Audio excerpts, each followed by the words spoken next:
Are going to get started in just 1 minute. There are a few chairs left. If you have a few open chairs, can you kind of consolidate? We've got quite a few people left to be seated. So if you can scooch in and make room for everybody, that would be greatly appreciated. I cut myself.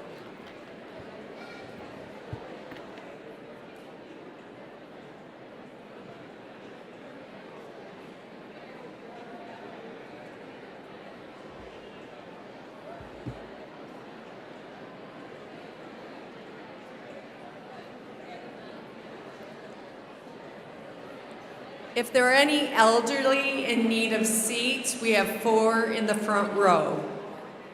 I would like to reserve those for any elderly or those that cannot stand. Huh? That's what I just said, yeah. Oh.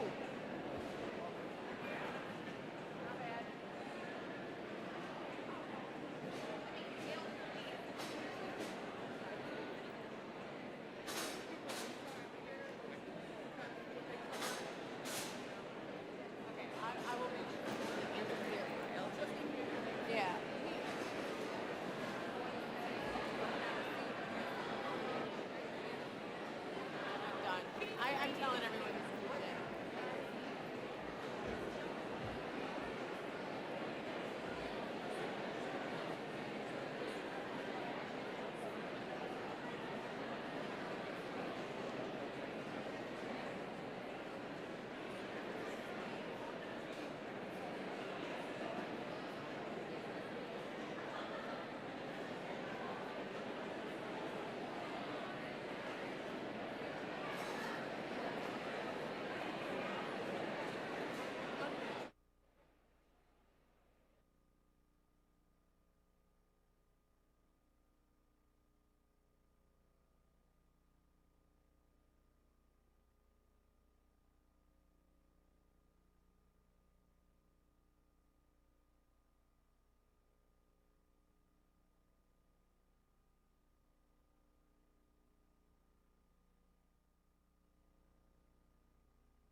Good evening, everybody.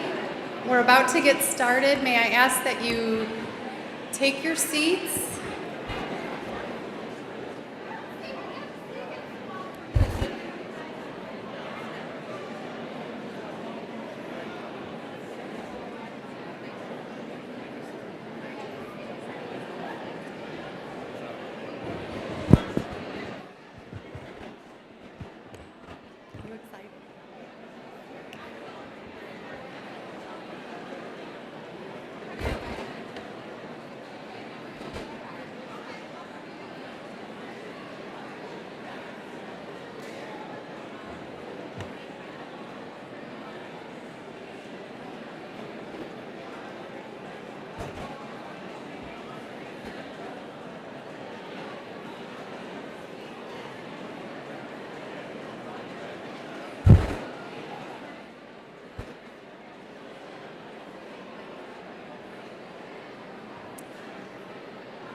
Okay, last warning, we are going to begin.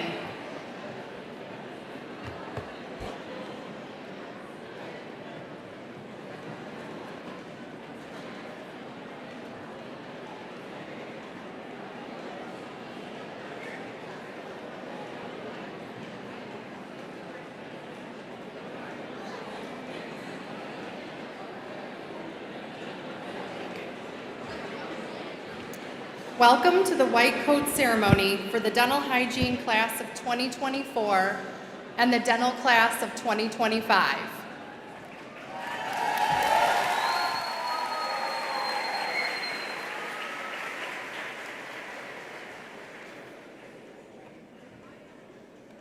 My name is Julia Daniels. I'm the Assistant Dean for Student Services and Enrollment Management at Detroit Mercy Dental.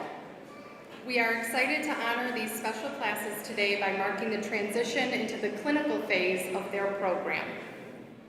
On behalf of the faculty and administration at Detroit Mercy, I'm pleased to offer my heartfelt congratulations to all of our students. We are thrilled to be able to hold this meaningful celebration with you in person and welcome each of you to this significant milestone. And as a side note, just going off my memory, in 11 or so years, this has been the biggest showing up of white coat supporters I've ever seen.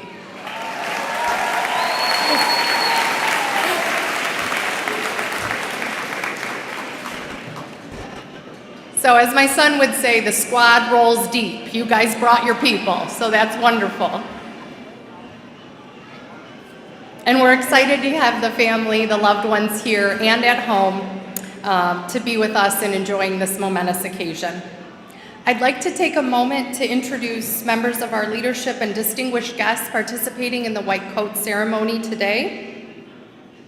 To my left, Professor Pamela Zarkowski, University Provost and Vice President for Academic Affairs and our keynote speaker.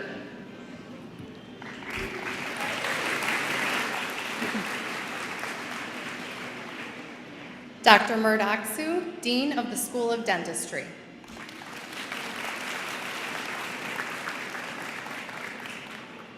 Dr. John Ryder, Associate Dean for Academic Administration.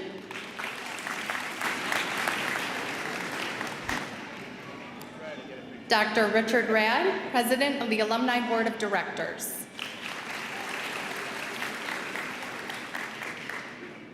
Professor Maureen Van Hook, Director of the Dental Hygiene Program. And Professor Sally Amar, Clinic Coordinator of the Dental Hygiene Program.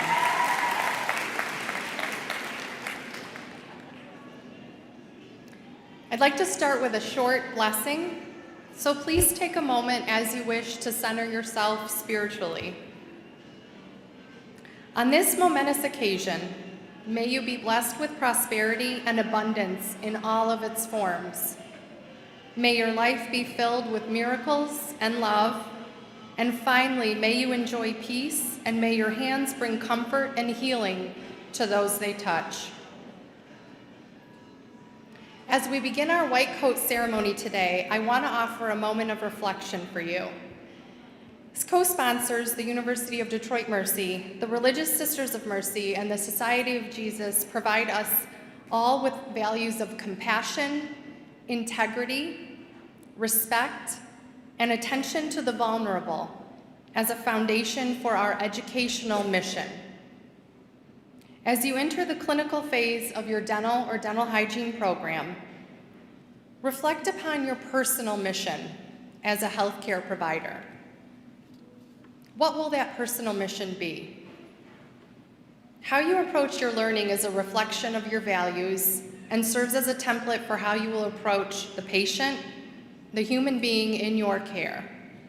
The white coat you receive today is symbolic of the powerful contributions you will make to human health. As the saying goes, with great power comes great responsibility. You are responsible for your own learning. My sincere hope is that you will reflect and remember these words from Catherine McCauley, foundress of the Sisters of Mercy. Let us take one day only in our hands at a time. Resolve to do good today and better tomorrow. In this final phase of your education, bring with you your values and our values of compassion, integrity, respect, and attention to the vulnerable. Let these values guide you to make the most of every opportunity you have to learn today so you can be a better clinician tomorrow.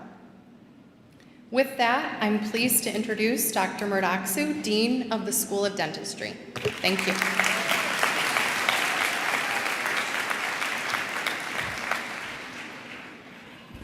Well, good afternoon, everybody. As those of you who I had an opportunity to meet before know that one of the goals in my time with you is to make memories, because each step along the way through your process here at the school is built upon the memories that you make in addition to all the things that you're learning.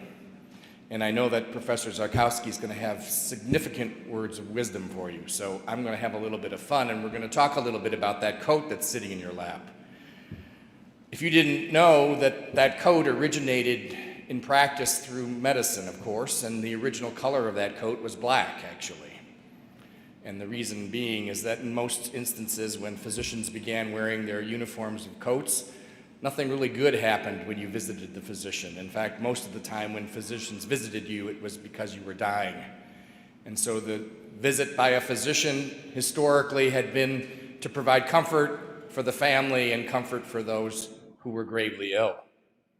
In fact, many artists that painted pictures of physicians in the early 1800s depicted physicians in black garb. But with the advent of the idea that cleanliness and purity and the identification that many diseases were caused by bacteria, the advent of the white coat emerged, and pretty much ever since the late 1800s, early 1900s, it's all been about the white coat. And of course, there are still many in medicine that don't wear white coats. Psychiatrists, pediatric providers generally don't wear white coat, and if you've heard about it or not, you hear about the white coat phenomenon, where the patient gets scared when they see the person in the white coat because they're afraid that something bad's going to happen to them. And in fact, the white coat phenomenon oftentimes causes patients to have high blood pressure in addition to the anxiety that brings upon them. But it's interesting to know that, white is associated with the idea of purity, cleanliness, and in fact, in many of the art depictions, it's always been about the role that medicine played in creating health, changing from welcoming death to creating health and well-being. And it's ironic today that we're here to talk about this with you because in the 20th century, in addition, the white coat became a symbol of medical authority and knowledge. As more evidence-based practice evolved, and as the profession evolved as well, despite the fact that the greatest development in medical science in the 20th century towards the end of World War II was the introduction of antibiotics, the white coat itself became more popular throughout the time. These days, depending on who you ask, the white coat might stand for professionalism, might stand for integrity, might be the highest commitment, symbol of the highest commitment for caring for those who are sick and suffering. And some people believe that the white coat also, if mishandled inappropriately or misused, is a symbol of elitism and or the reckless spreading of germs, as there's been many research studies have shown that many physicians who wear that white coat day after day, week after week, have an enormous amount of pathogens associated with their sleeves and their pockets. And so white coats have then become associated with lack of cleanliness and lack of aseptic. Particularly now that we've entered the post-COVID era, white coats in many instances are only worn for show. But in this instance today, for you, it's a sign of your entry into the profession, welcoming into the profession, and a symbolic marker of your commitment to serving others. And I always say that while many dental schools wear the white coat and have the white coat ceremony, many of them, like us, vary in the way that they're used. But I also want to say that, that white coat that's sitting in your lap, how heavy is it? About a pound? But I would say that the emotional weight of it is pretty heavy. And the emotional responsibility that's carried with wearing it is very heavy as well.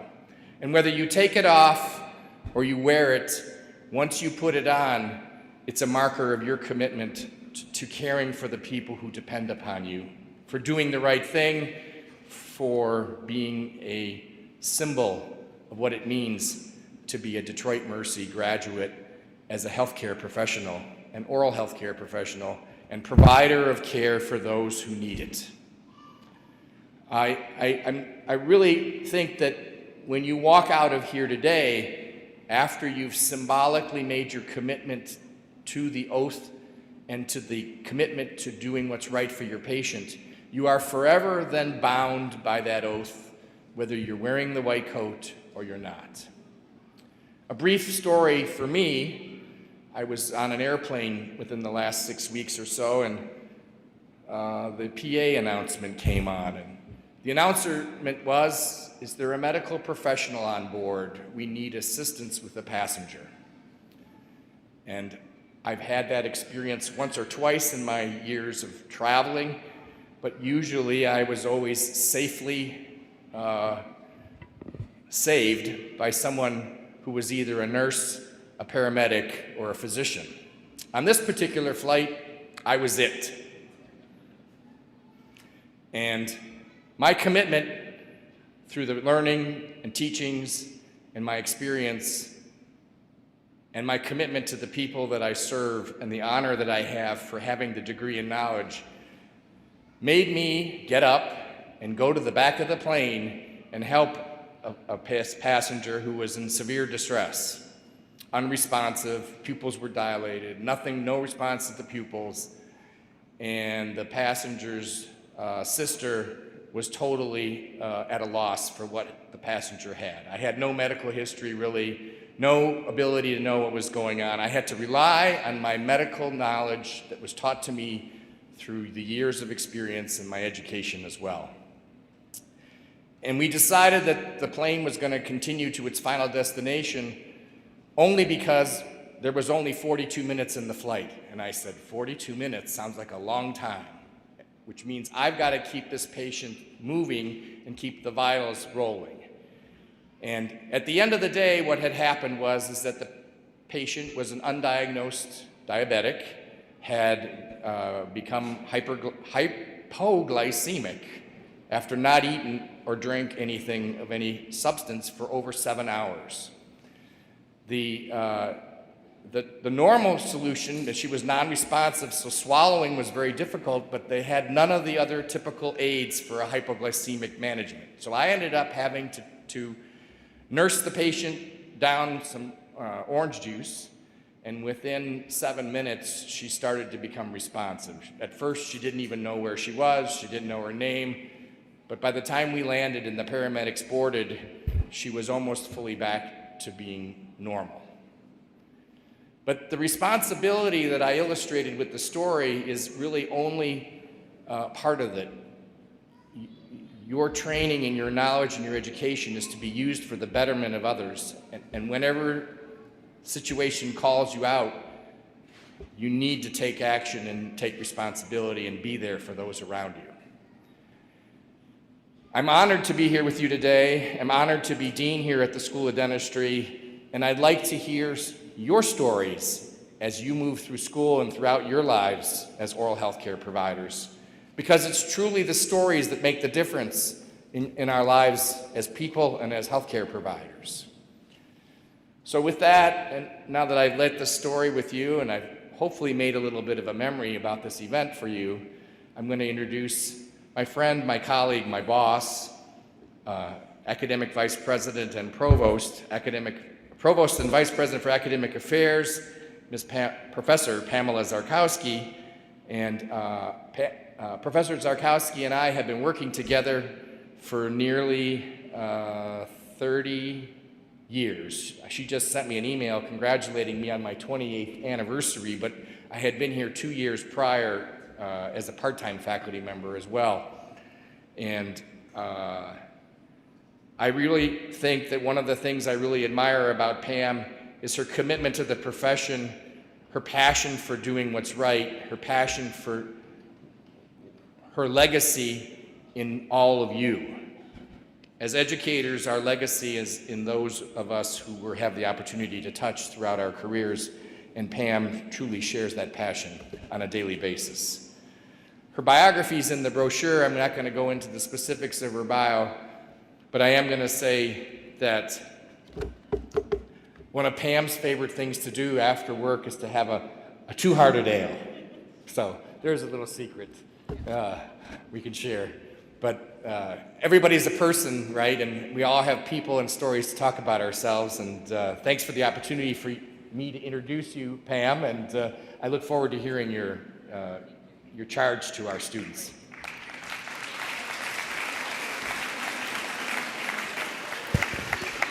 It's not a good beginning when someone tells secrets about you at the beginning of any kind of presentation. I can't tell you, we have the advantage of being on stage, of seeing all of you. I apologize that some of you have to stand, but this is such a fabulous ceremony, and I want to thank Dean Aksu for his very kind introduction. I want to thank Dean Aksu and Professor Van Hook, who is director of the Dental Hygiene Program, for inviting me to speak to you today, as well as the administration, faculty, and staff that are here. This is really, really exciting for me to give the keynote, and I need to tell you why. This ceremony has a lot of significance for me because almost 25 years ago, in the 1990s, which was in the last century, and I recognize that. I was an administrator and a faculty person at the School of Dentistry, and I initiated the first white coat ceremony at the University of Detroit Mercy. It was in a classroom.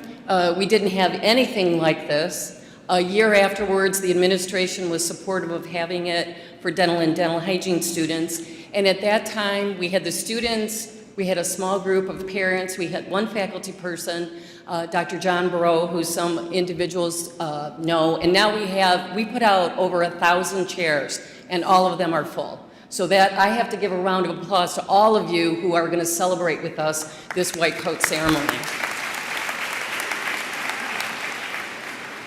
Now, the problem with being the third speaker already is that both Dr. Aksu and Dr. Daniels already said some of the words and some of the things that I planned. So that'll help shorten the speech a bit for all of you, since they already gave you some advice. To our guests, you were invited to a white coat ceremony. Take a moment to think about what a medical white coat might mean to you. What does it generate in you? Respect, comfort, maybe pride, because someone special to you is getting the white coat today. Maybe fear, maybe hesitancy. Dr. Aksu stole my thunder when he said that there's something known as white coat syndrome, and that's the syndrome when you seem to go to the physician or maybe the dentist and you're a little nervous or you're perspiring or your blood pressure spikes, and you say to the physician, because this makes you feel better, oh, I must have that white coat syndrome. I don't like you. That's code for I don't like you. You make me nervous. The white coat creates both confidence and concern. I'm going to talk a little bit today. I want to change whatever image you might have, but I really want to talk to both the dental and dental hygiene students here about how this white coat is a symbol of honor, a symbol of responsibility, and a symbol of professionalism. To the students that are here, this is not just any ceremony, and you can tell by all those who are here to support you. The presentation of the white coat, as was mentioned earlier, is a critical step in your journey to becoming a competent, and you've heard that word often, values-based oral health care provider. I know you understand that it's symbolic. You may put it in the closet, you may wear it in certain situations, maybe you're going to do a presentation, maybe when you go home tonight you're going to wear it just to show everybody what it looks like. It is really symbolic of the critical privilege you've been given, and I'm going to focus on that to treat patients. I also want to point out, and I've made this joke or comment to the dental students and perhaps the hygiene students, you have been really wearing something that's very symbolic already. I see you in the clinic or the pre-clinic or in class and you wear scrubs, right? For all the family members here, the first time that your student put on scrubs, they looked a little different, didn't they? They had a little bit of confidence, kind of looked like, excuse me, a doctor, a dental hygienist. I often say to the students, if you were in a Starbucks, and this goes to Dean Oxu's story, and somebody fell down, and you've got your scrub there with your special drink, they would all look at you and say, save that person, do something, just like Dean Oxu did. And what are you gonna say? I'm trying to memorize tooth numbers right now. I'm a little busy. I'm trying to figure out, I've got a special exam or competency for a restoration, and I'm kind of busy. Everyone in that Starbucks, everyone in that grocery store, everyone in any environment you're in, when they saw those scrubs, you already have that symbol. We're adding another layer to that today. We're adding something special, something far more symbolic to all the faculty and the others that are here. I have to tell you, because I thought a lot about this, just like every speaker here today, I began my career as a dental hygienist. It was a very scary experience. I mean that. I chose the profession without ever having met a dental hygienist. I applied to one program and was accepted into it. I am left-handed. I wrote I was left-handed. I'm still left-handed. And at the University of Michigan, where I attended, they used to force practitioners, dental students and hygiene students, if you were left-handed, you have to practice right-handed.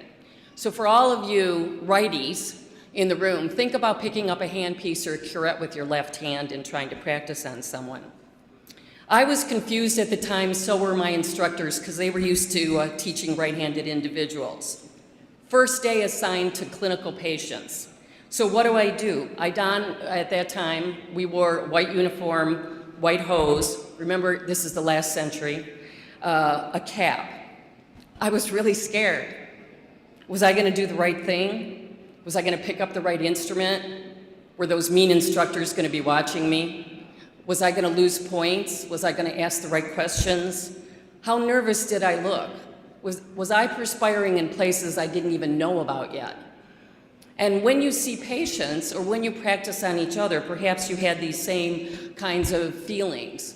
But saw my patient, things came back to me, and I realized my patient was looking at me, and they had far more confidence in me than I did. They thought I knew a lot more than I thought I did. And I realized as I reflected on that, they were looking at my white uniform. They were looking at my appearance, and they suppose certain things, they assume certain things.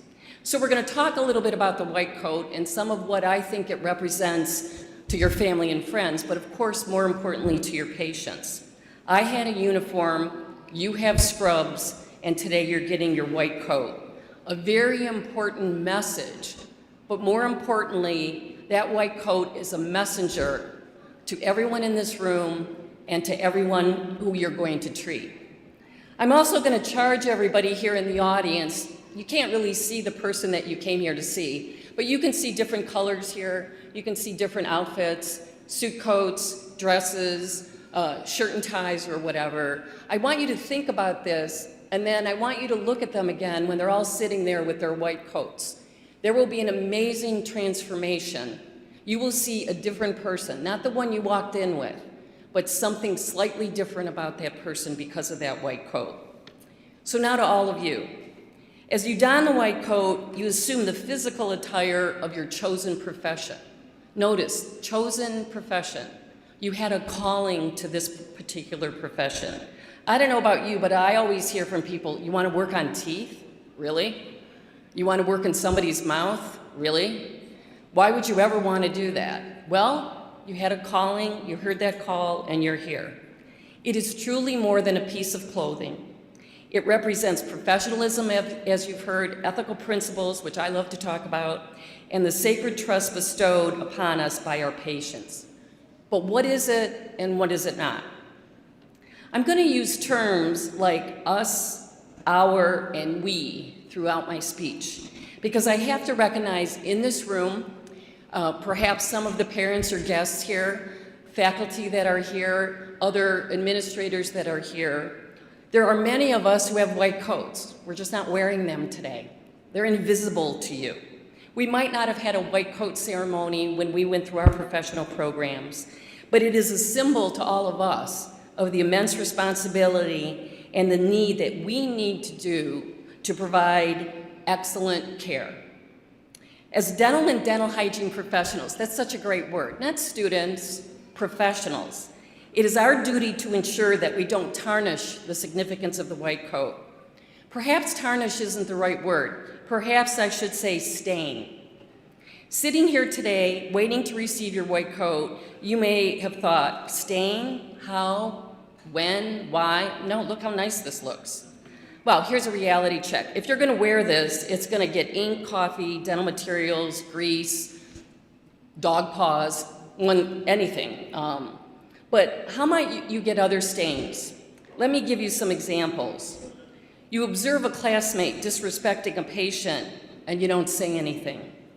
Your clinic partner drops a syringe and uses it on a patient rather than getting another one. Your partner asks you to lie about a mistake that they made in clinic and says, don't tell the faculty. Each one of those actions, or lack of actions, stains that white coat.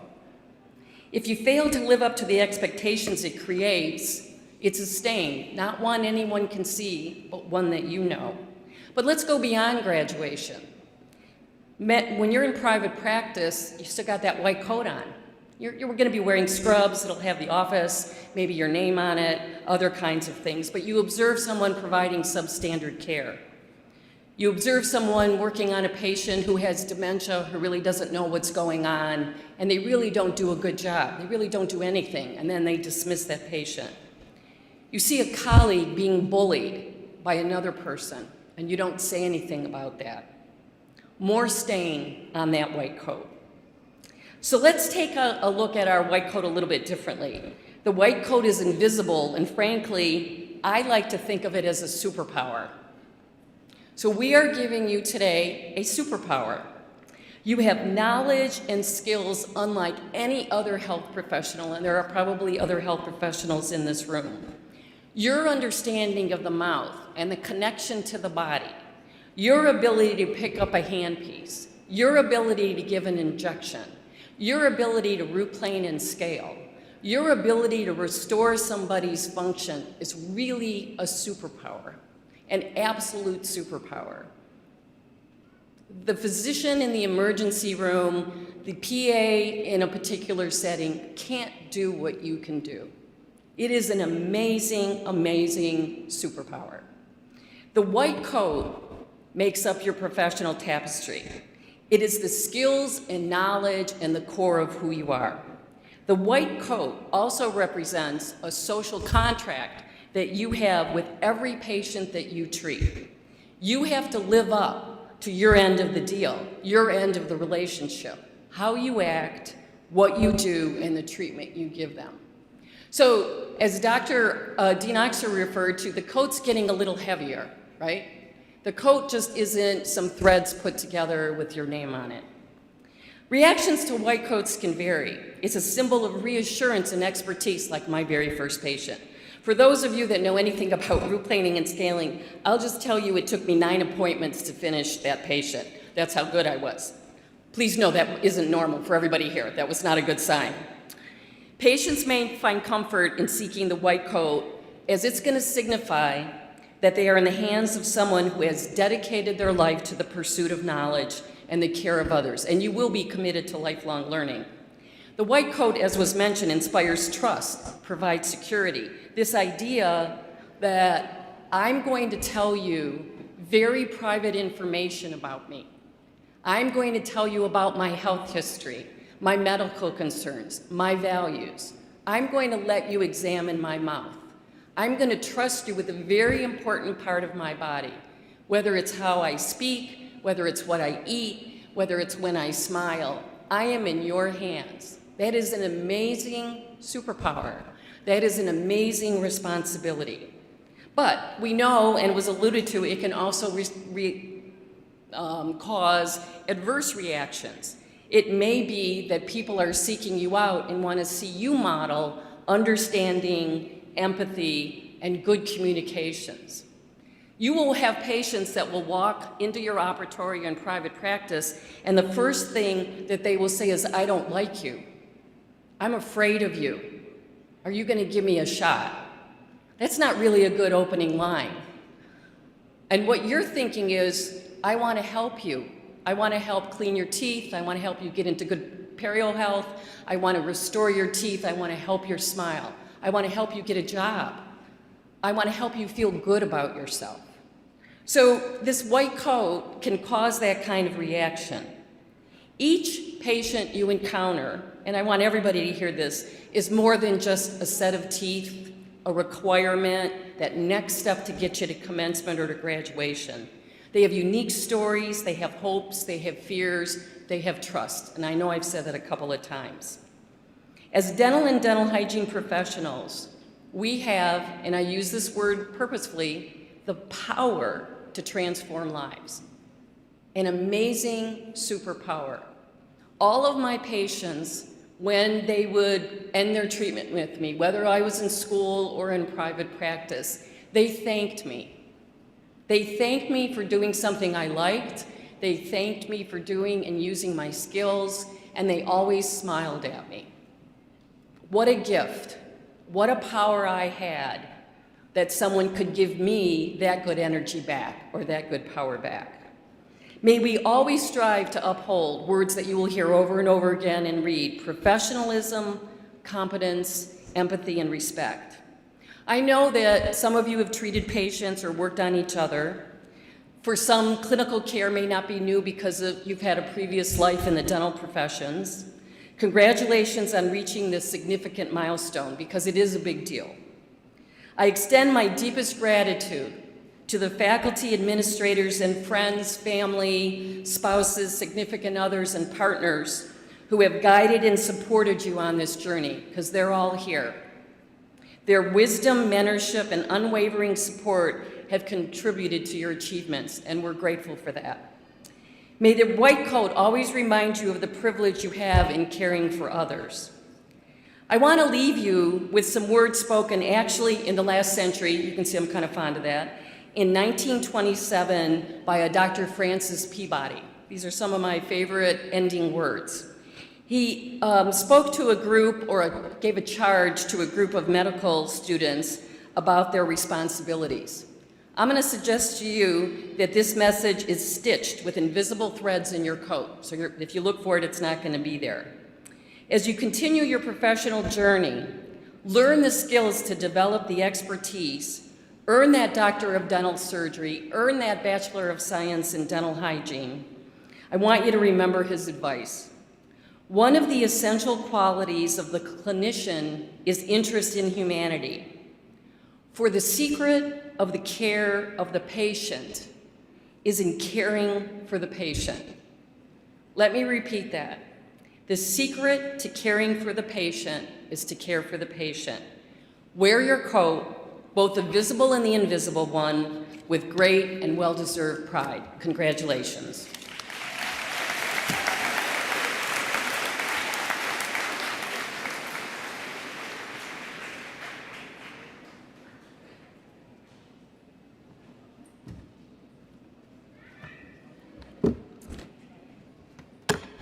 Thank you, Provost Sarkowski. We will now begin the formal presentation of the white coats. The Dental Hygiene Class of 2024 will be presented by Professor Maureen Van Hook and Professor Sally Amar. The Dental Class of 2025 will be presented by Dr. John Ryder, Ms. Barakat Elashemi, D4 Class President, and Jonath Jayatalake, D4 Class Vice President. Yeah, cheer for them. They're all awesome. Okay, so students, we ask that both classes carry the card with their name along with your white coat to the stage. Staff will assist you in lining up. Students will hand their card to either Ms. Van Hook or Dr. Ryder before proceeding to be coded on the stage and take a photo. I now invite Dr. Aksu and Professors Maureen Van Hook and Sally Amar to the stage to begin coding the dental hygiene class.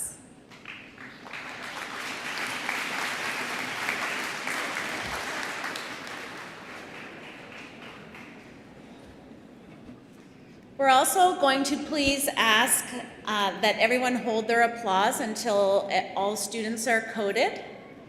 And if everyone could please keep the aisles clear so that the students can make their way to the stage.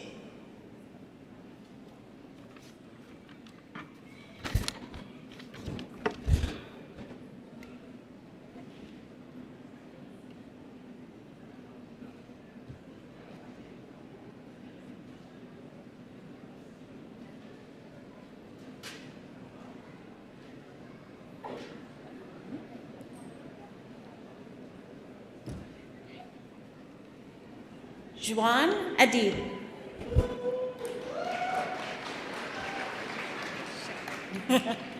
Shafa Al-Shagadari.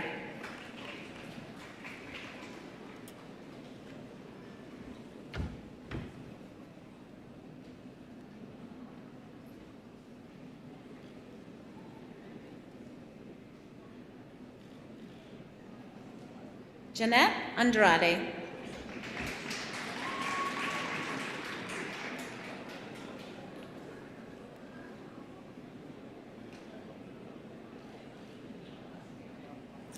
Andeli Aquino.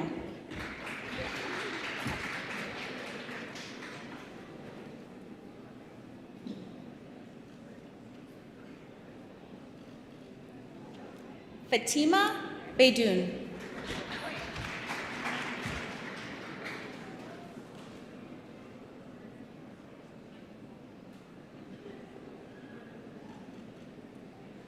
Laja Desai.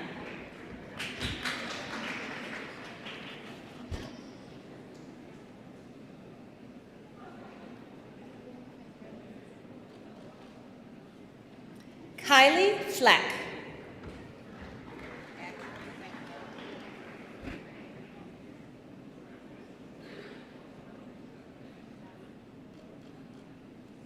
Megan Gabriel.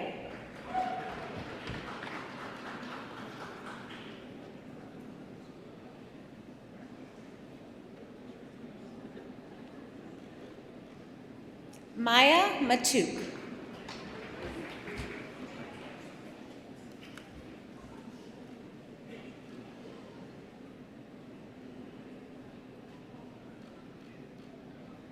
Rania Matuk.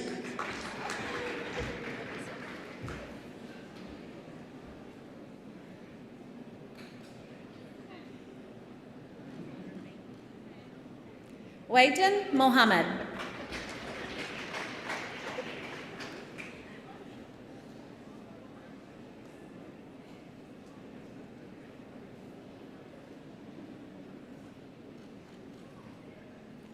Ambra Muhai.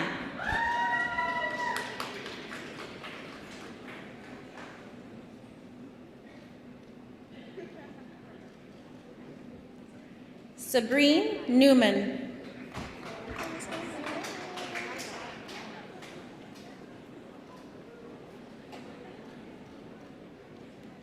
Elizabeth Ostrowski.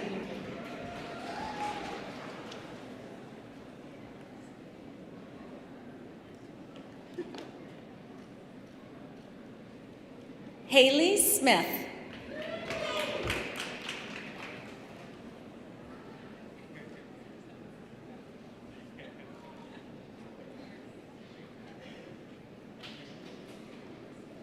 Galia Sob.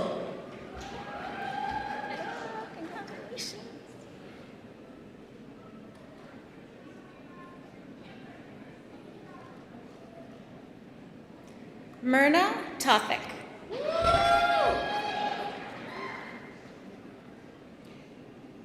Please join me in congratulating the dental hygiene class of 2024.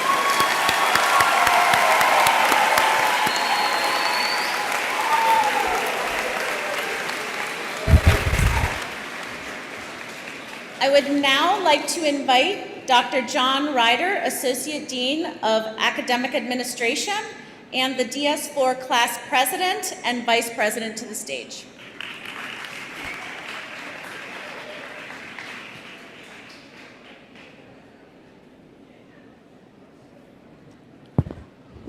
I'm an associate dean, but who's counting? I'm supposed to ask you to all hold your applause until after the students have all gone across the stage, but you're not going to do that, are you?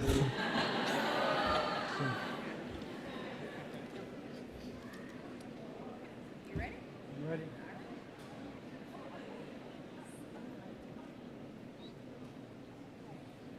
Sarah Abdullah.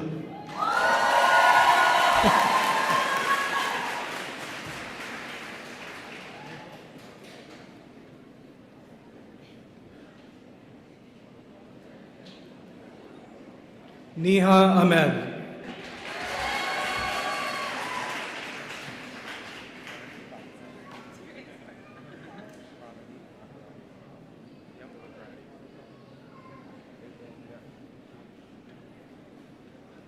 Pradeep Akarati.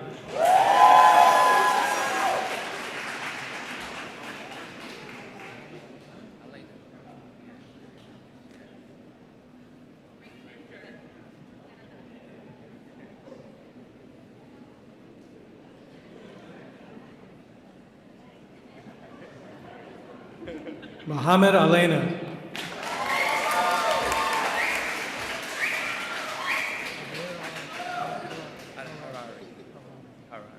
It's a little bit tough, but it's okay. If people sit up, it's not that big of a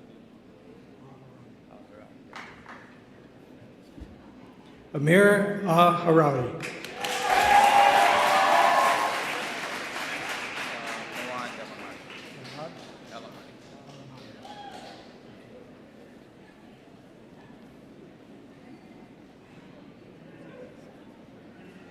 Moad Alamadi.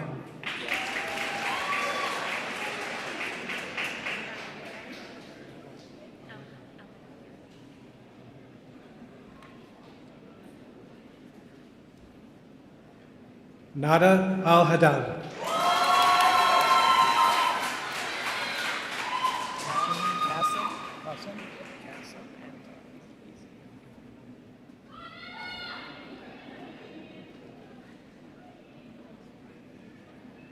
Qasim Antar.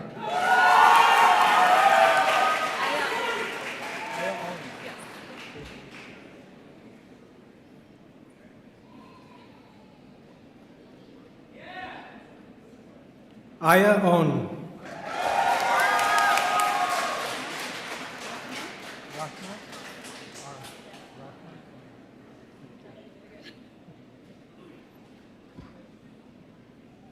Rahma Arif.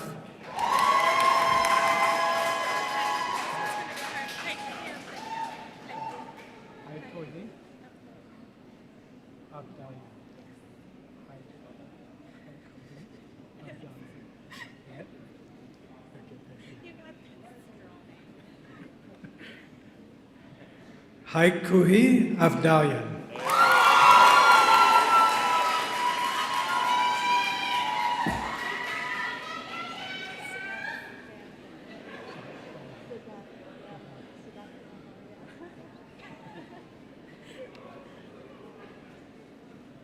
Sadaf Banvar.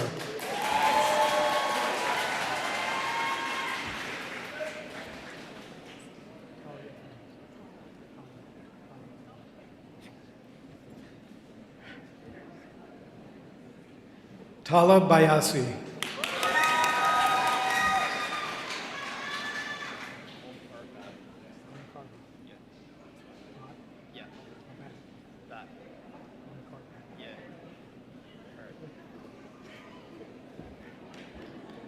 Omkar Bat.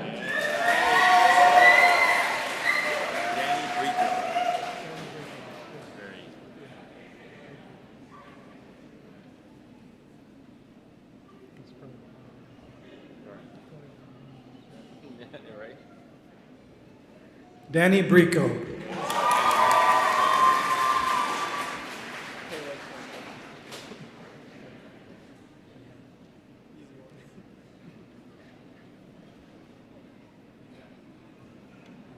Caleb Campbell.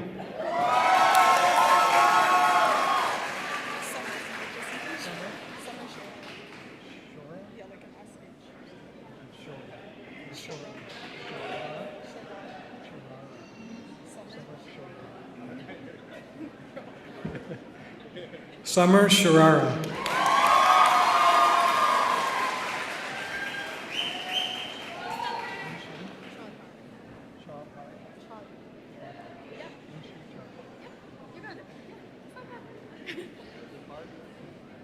Nishi Chaudhry.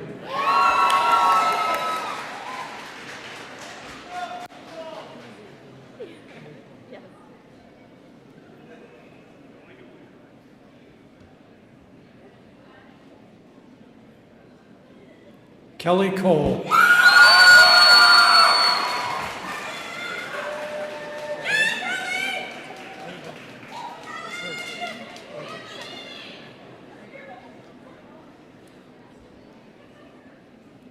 Avodi Curtis.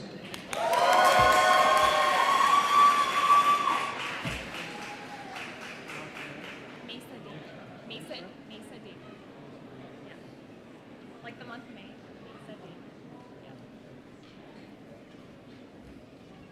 Mesa Damon.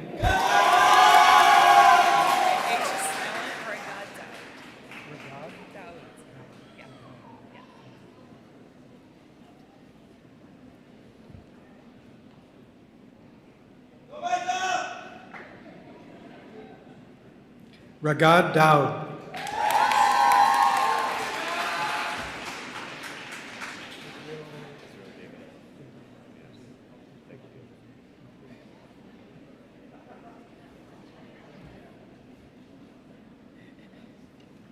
Israel Davidoff.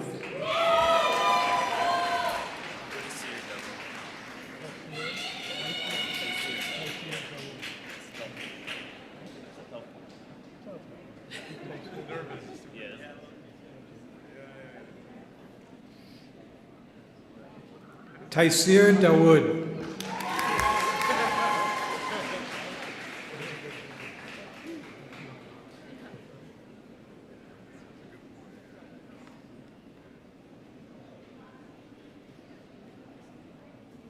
Elizabeth Day.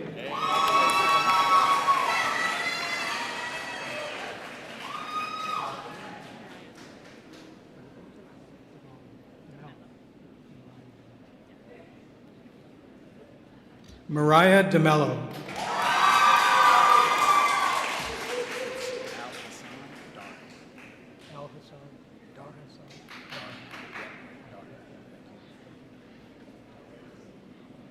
Al Hassan Darhan.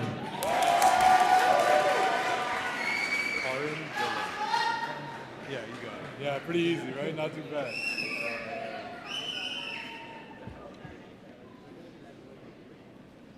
Karin Dillon.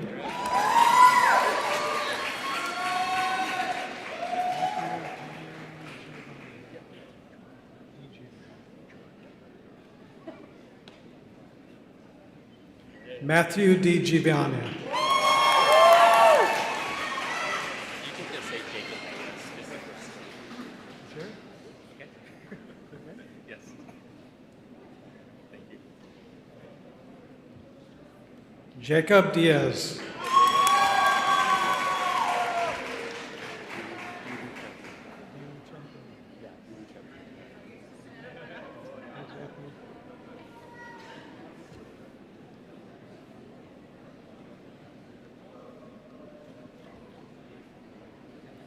Anthony Di Lucente. Okay,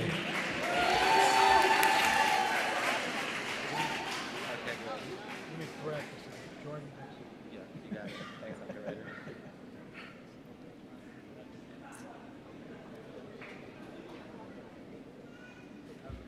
Jordan Dixon.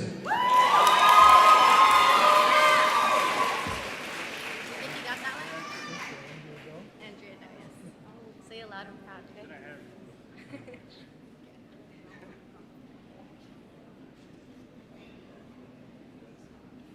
Andrea Doe.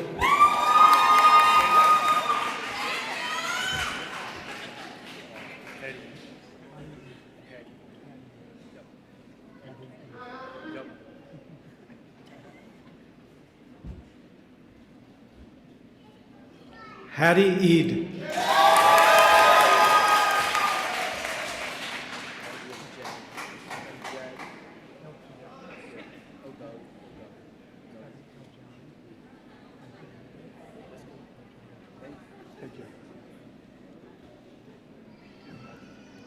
Hadi Abjali.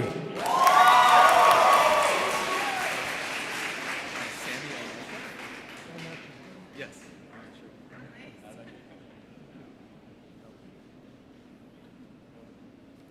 Sami El Neshef.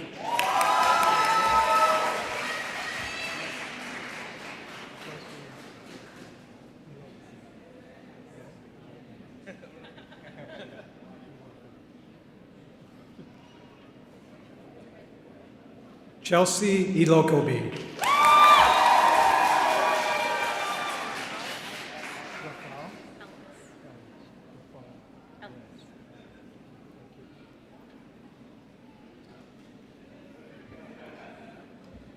Rafal Elias.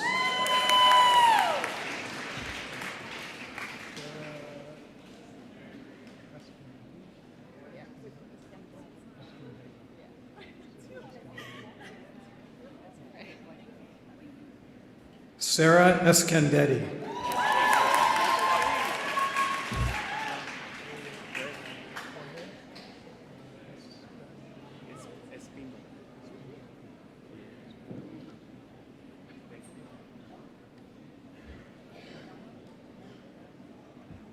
Jorge Espindola.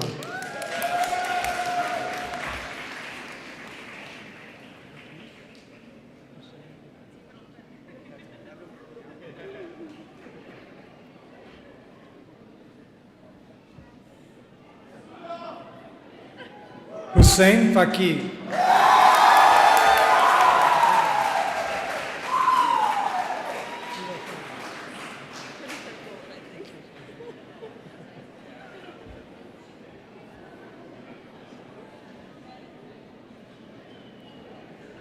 Huda Fardos.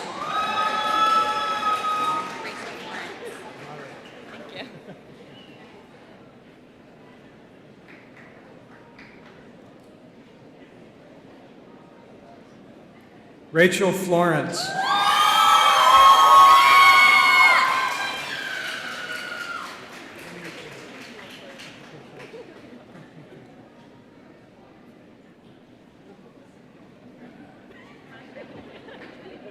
Emily Forth.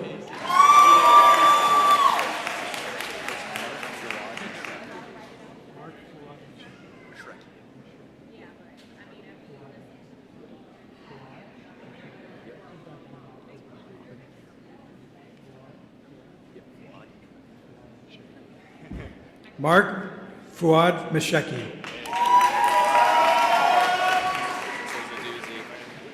It's Shrihari Ganesa Sankar. Ganesa Sankar.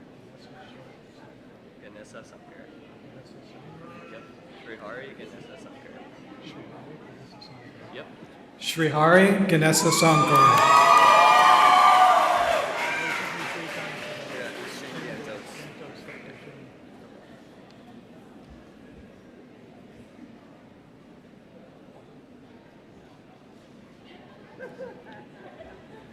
Shane Gantos.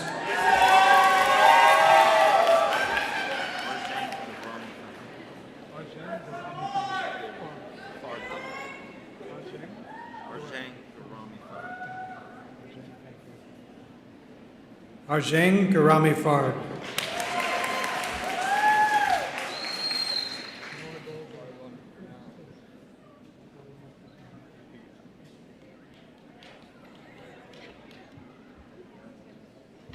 Noah Goldberg.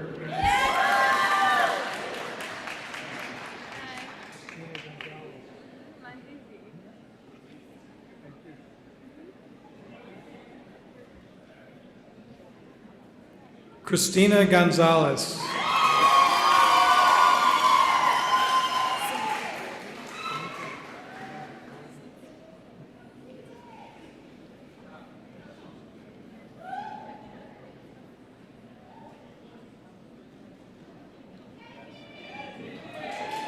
Samika Gordon. Semandeep. Yep.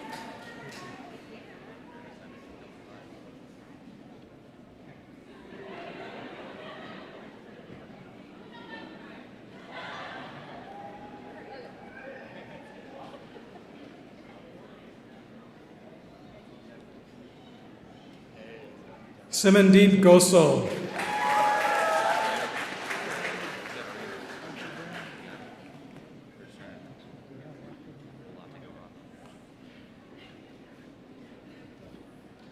Spencer Graham.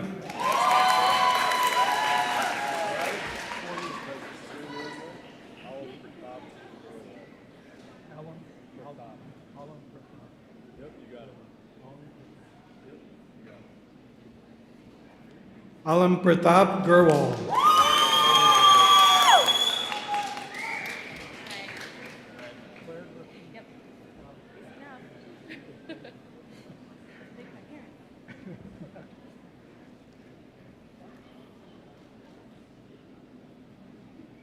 Claire Griffin.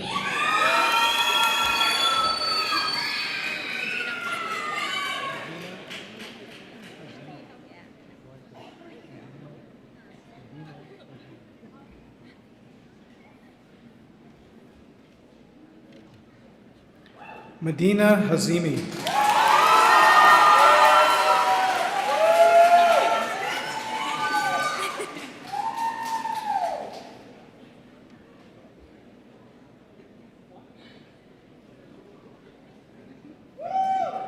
Mimi Higgins.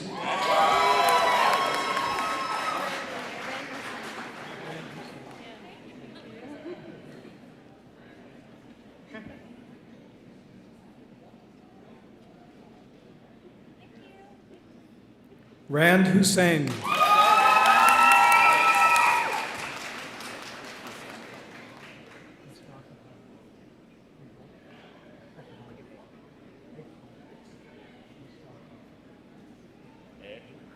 Mustafa Ekbal.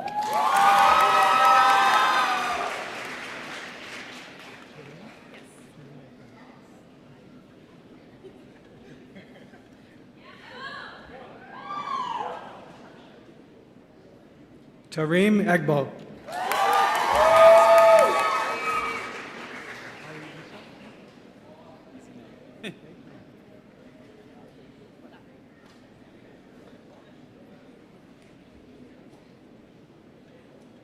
Ali Isa.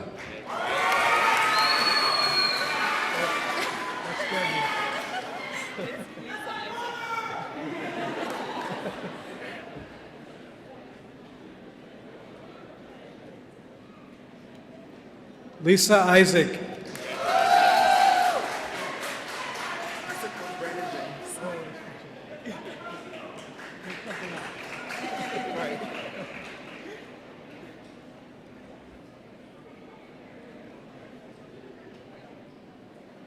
Brandon James.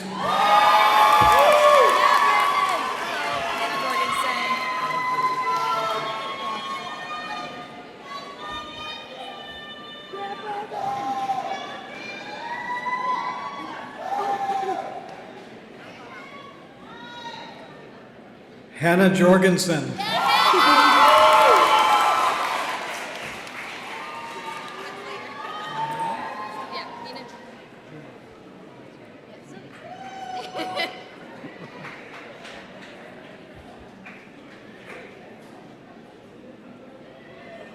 Mina Juma.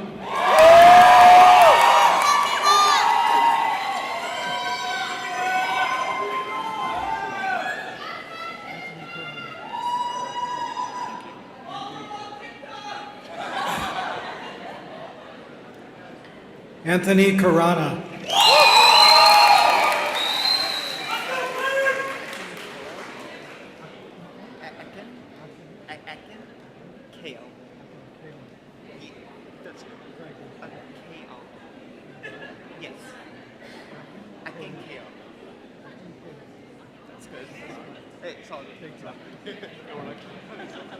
Akin Caleb.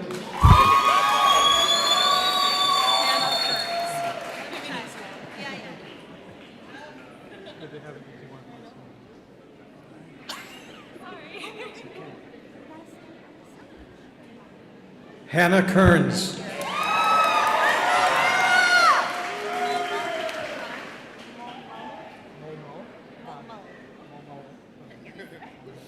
There's an L in it. Mom. I know. Yes. Yes, perfect. He said. Momo Khan and Yusuf.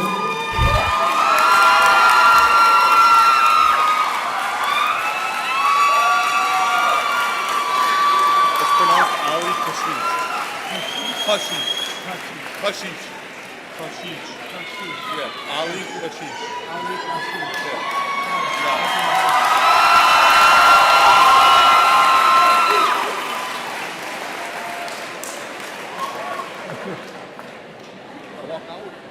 Ali Kashish.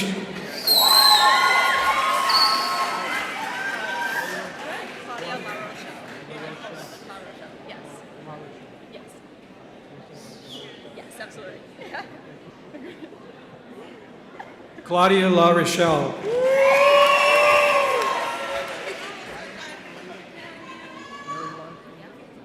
Thank you.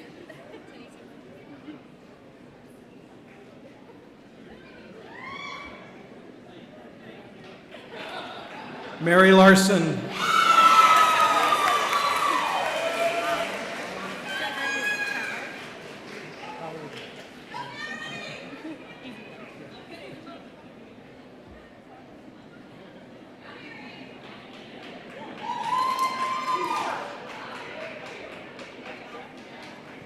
Tao Lee.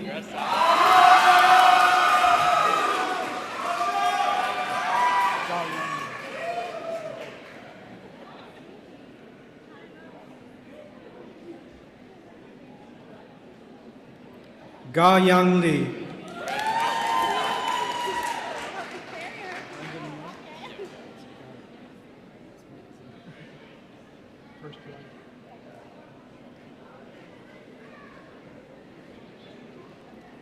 Brendan Lemp.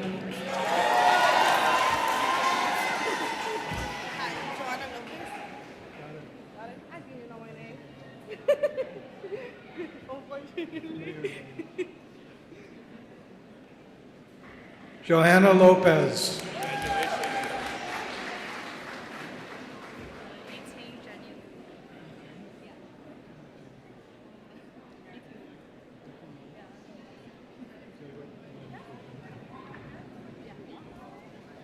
Eating Lu.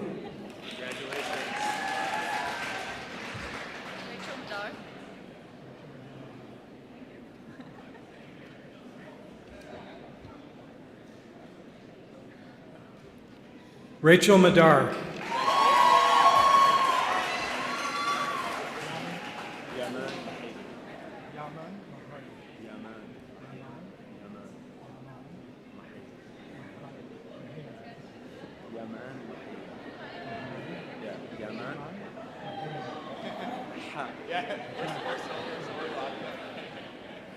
Yaman Mahari.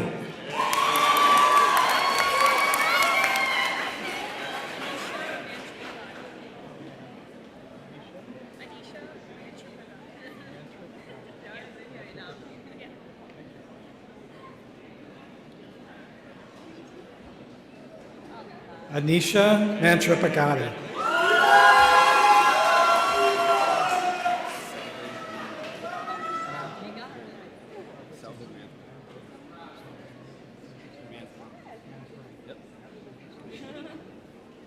Selvin Manthram.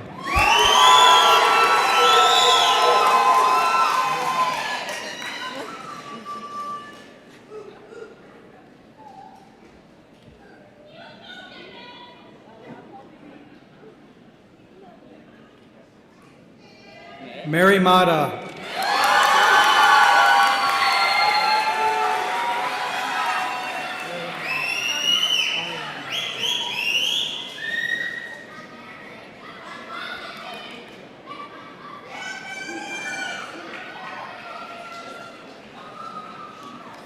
Ariana Matway.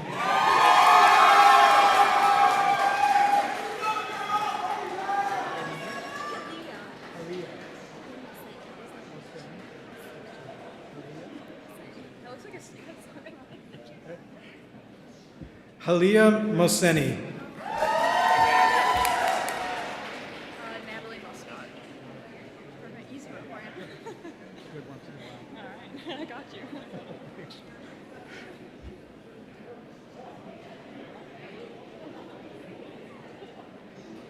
Natalie Muscott.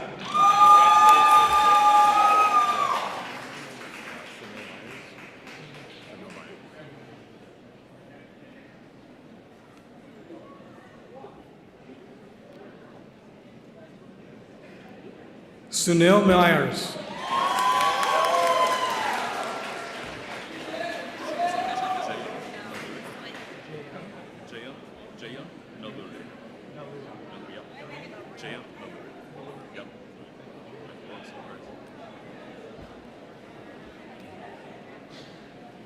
Jayanth Nuluri.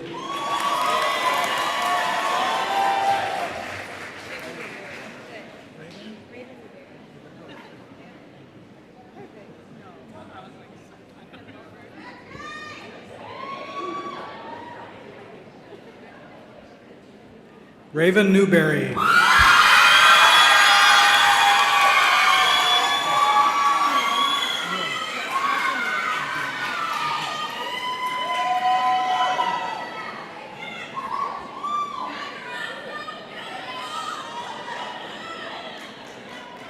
Audrey Nguyen.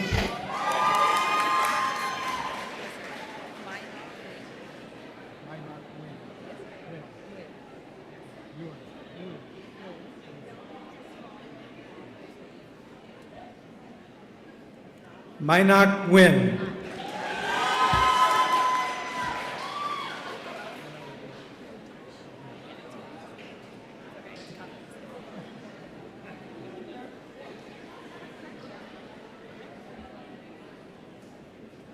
Hannah Odish.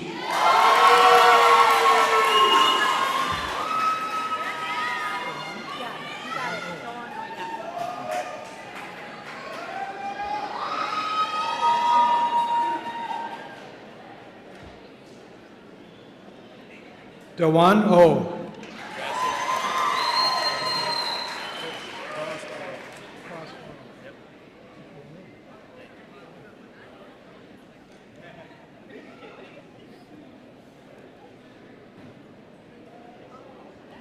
Cross Oral.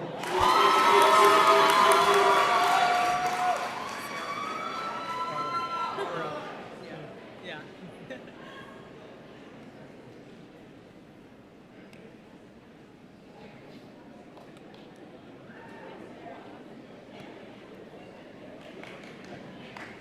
Sarah Oro.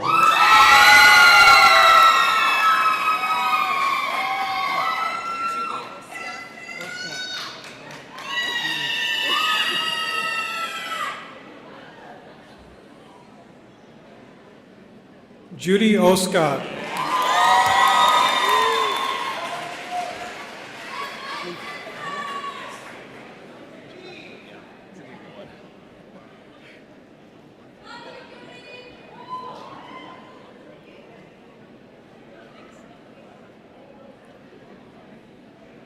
Keith Otto.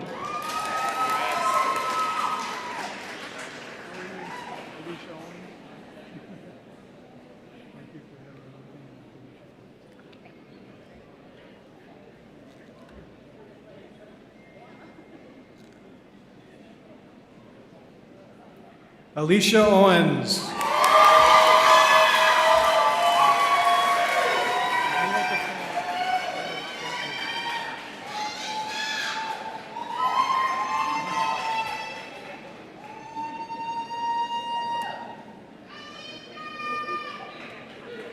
Neil Patel.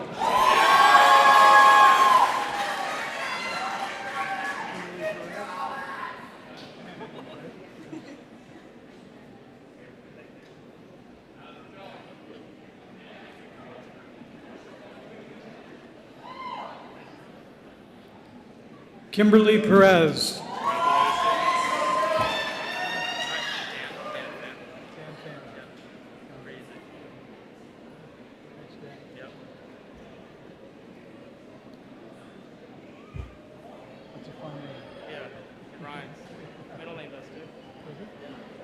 Don't tell me yet. Oh, really? Dan Fan.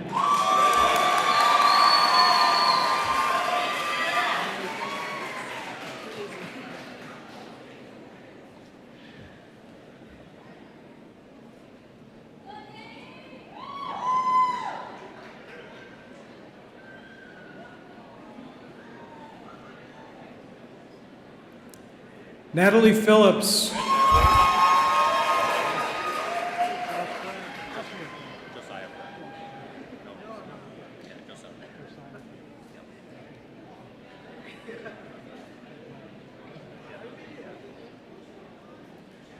Josiah Pratt.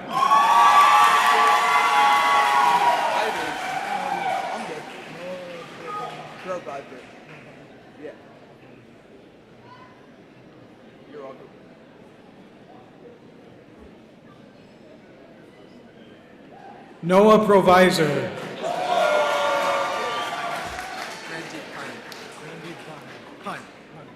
Yes. Yes.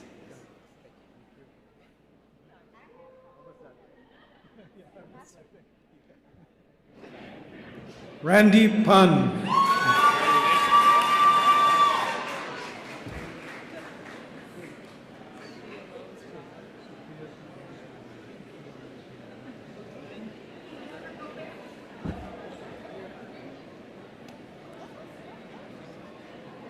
Sophia Rose Rod.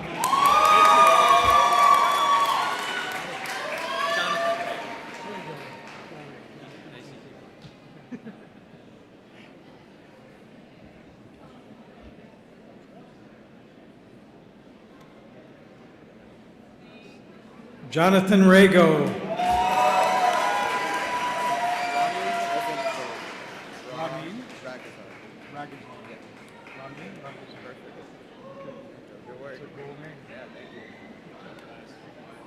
Ramin Ragazar.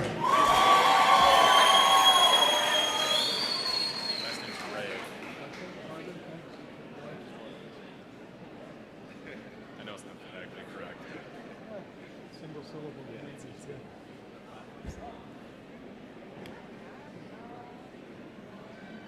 Carter Ray.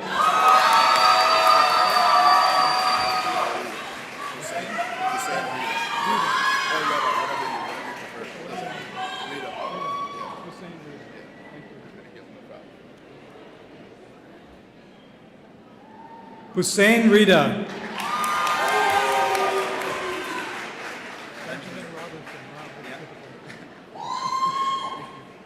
Not too bad.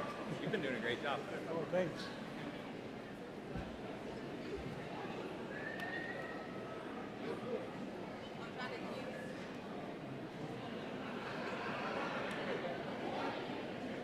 Other rows are getting up, but I think those are the last two. And those will help us. Benjamin Robertson.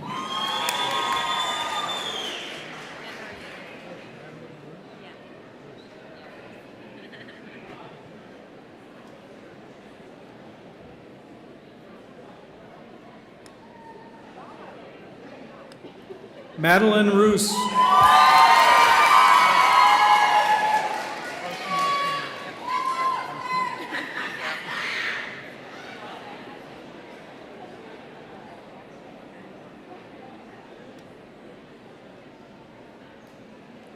Carson Rushmore.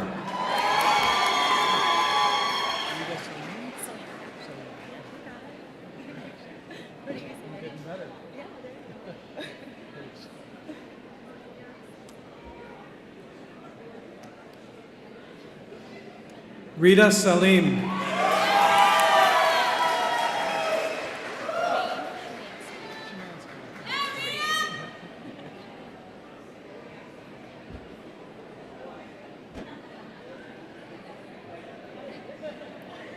Jane Shemansky.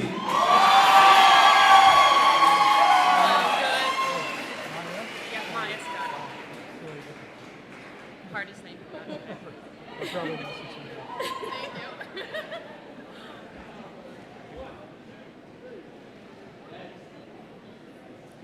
Maya Scott.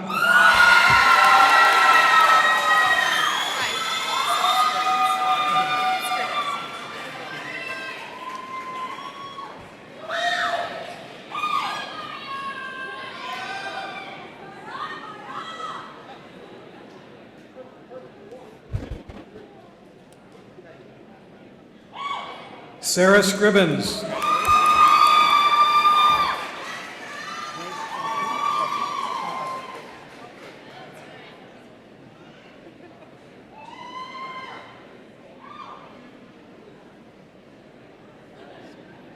Blake Shafu.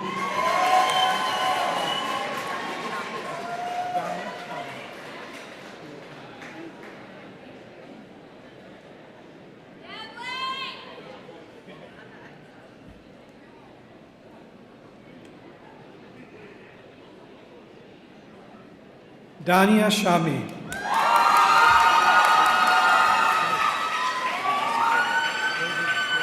Shaper. Yeah. Well, you'd be surprised. I got you.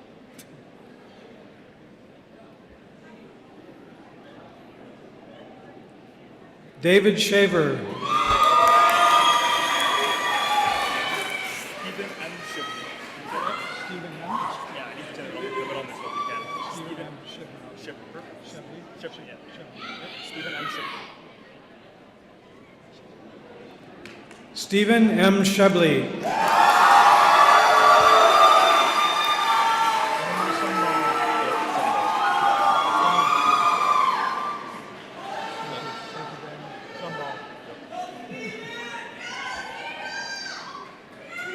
Daniel Sumball.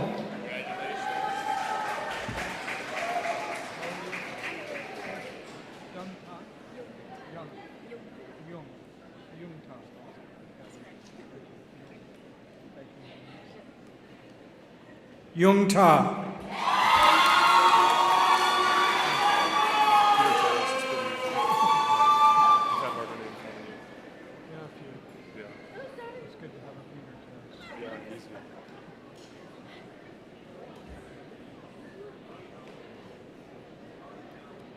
Peter Terrace.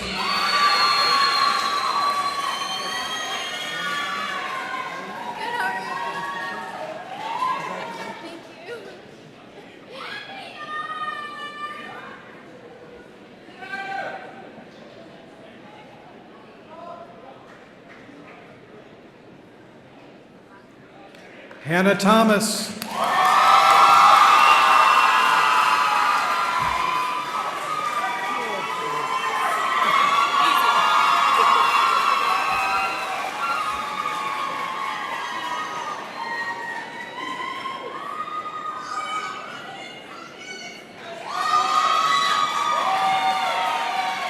Julia Thomas.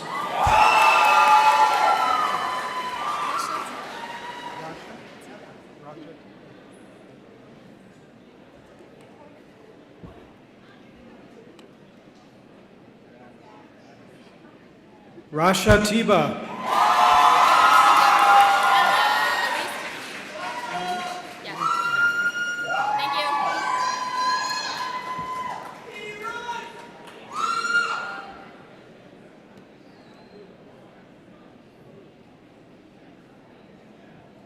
Elise Timony.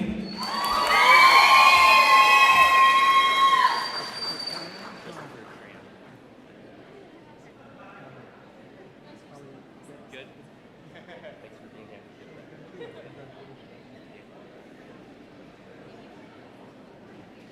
Christopher Tran.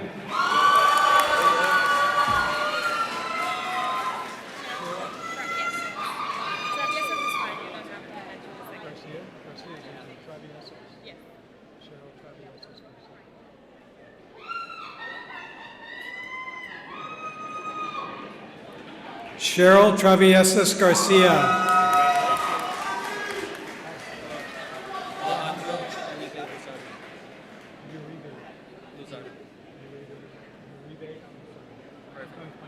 No, that's okay. Perfect. Alejandro Uribe Lozardo.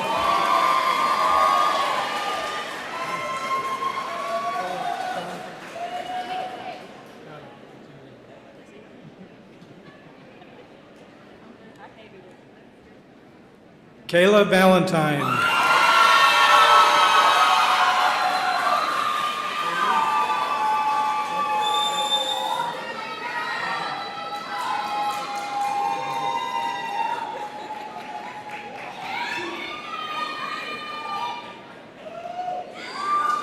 Haley Weglars.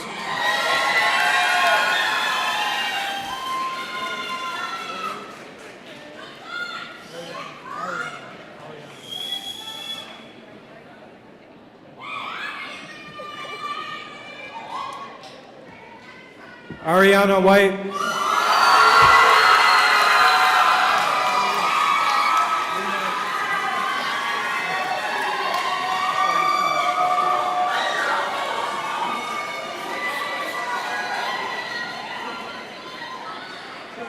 Lena Yaku.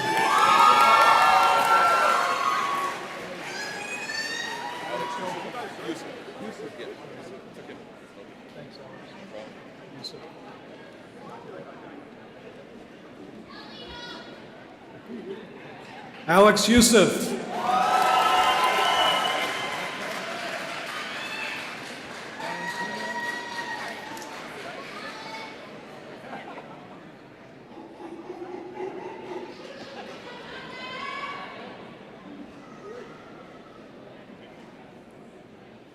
Valentina Zakaria.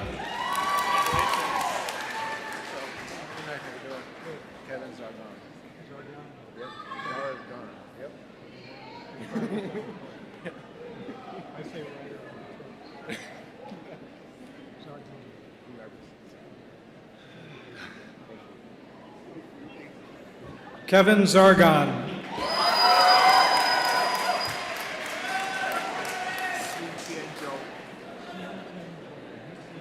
Yep. Yep. I know it's hard. Just practice. Yeah. Yep. That's right.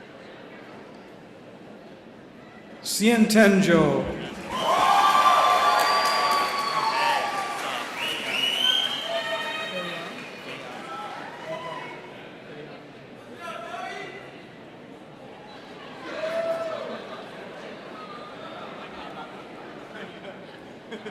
Feiyang Zutang.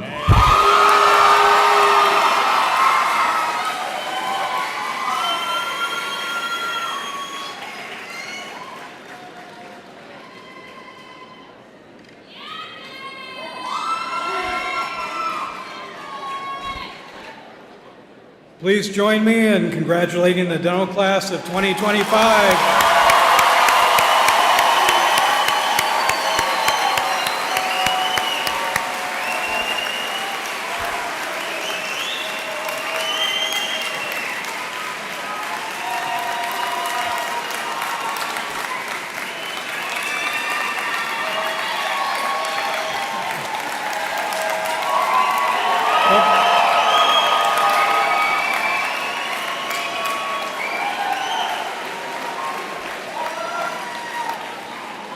Sorry, it's not over yet.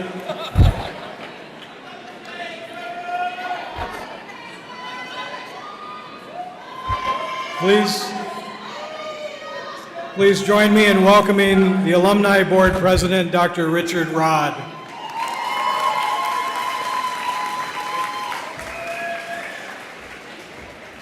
Hello. How do I follow that? We're almost to the end of this wonderful ceremony. This is the white coat ceremony, as you know. I want to welcome everyone to the University of Detroit Mercy School of Dentistry white coat ceremony. I am not the Alumni Board President. I am the representative. Dr. Linda Dobis is our Alumni Board President. She could not be here today. She's in Italy, I believe, with her family. So she asked me to step in, and for me it's a great honor because I'm here with such wonderful faculty that I taught at the school with, Dean Mert Aksu, Provost Dr. Pam Zarkowski, and all the guests here, family members who are supporting the students. This is a great event. Just a couple words of wisdom or advice. I've been practicing for over 35 years. And this is a very, very, I guess with great things, great responsibility. And caring for patients. We all entered the profession to provide the best care for patients. I'm sure you all agree. Better? I'm sorry. We all enter this profession with the intent of caring for patients. So this enthusiasm that you have today, remember it. Everybody's supporting each other, everyone learning from each other. That's what it means to be a professional. We have to know when we know our boundaries. We have to understand that each patient is a different individual, and that we will never break that trust of caring for that patient, providing the best care with your training in mind. The best way to stay current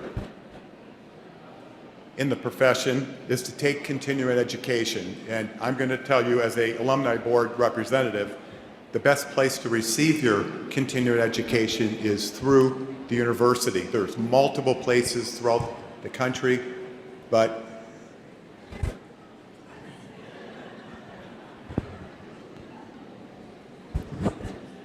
keep in mind that the university is here to support you, the faculty, the staff, through Con Ed, through the clinic in the next year and a half or 2 years that you have. Utilize the faculty. They're at your disposal each and every day in the clinic. So with that, the final thing that we need to do is recite the pledge. Do we have everyone stand up? Okay, so will the DH2 and the DH3 students please stand up, and we'll recite the pledge after me.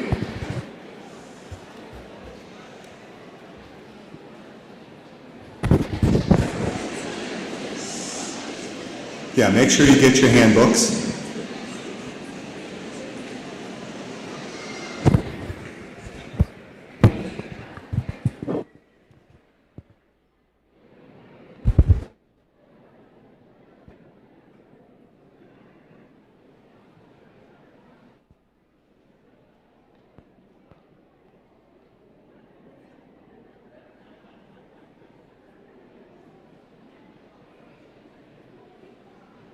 Is everyone ready?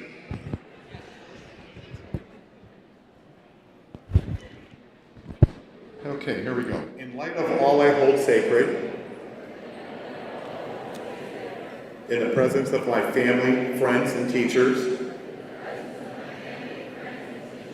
I pledge to fulfill my obligation as a member of the healing professions.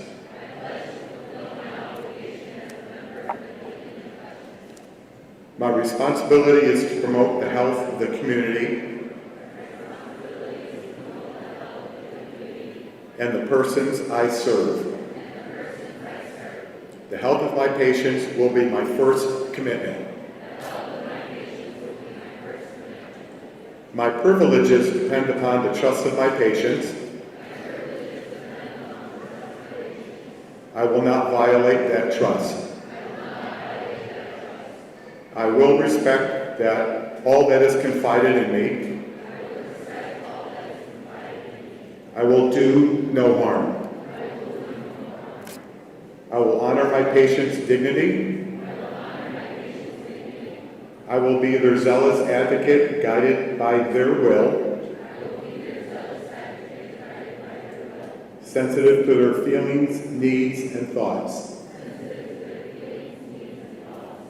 I respect and cherish the lives of all persons.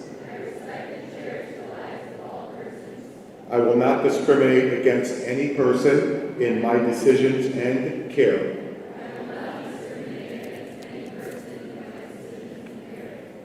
I recognize the limits of my competence. I will seek the knowledge and inspiration of my colleagues wherever my patients' needs require.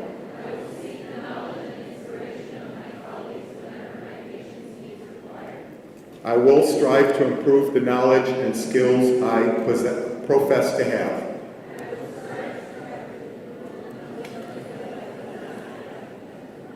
I am responsible for contributing to an improved community.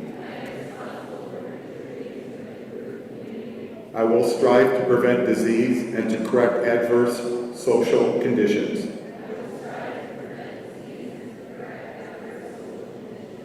I will serve as both a teacher and a role model for my patients, my successors, and the public.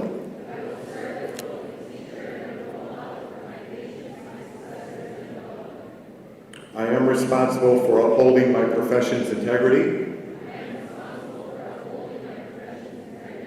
I will strive to counsel those deficient in character or competence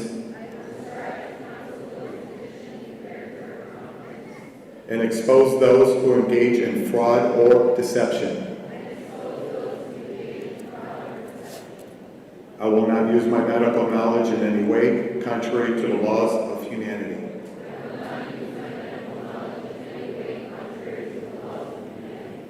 With this oath, I willingly assume these responsibilities. If I honor this oath, may I be granted fulfillment and joy in my practice of the art, respected while I live, and remembered with affection thereafter.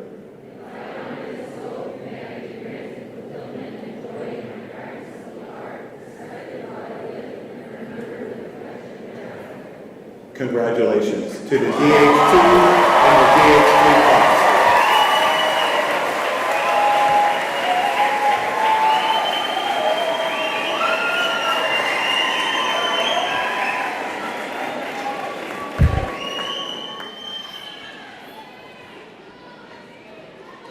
Well, we have one last order of business, and congratulations again to the dental hygiene class of 24 and the dental class of 2025. I do want to take a moment to thank the Pierre Fouchard Academy and Dr. Richard Rod for the support of the program and the reception prior to our program. Thank you, Dr. Rod. Following the ceremony, we will be taking a class photo. We ask that family and loved ones remain in the fitness center, but give our students a few minutes to complete a class photo up here near the stage. After that, students can join their loved ones and continue in the evening's celebrations. In addition, we ask students to sign the board out front with the oath, and there are two boards, one for dental hygiene and one for the dental class. These boards will be hung in the Student Activity Center in the School of Dentistry, commemorating your commitment to honor the oath. If you have not yet signed the board, please do so after your class photos are complete. We are pleased to celebrate this occasion with you today and look forward to watching you continue to grow as you pursue your profession. This concludes our white coat ceremony today. Thank you very much.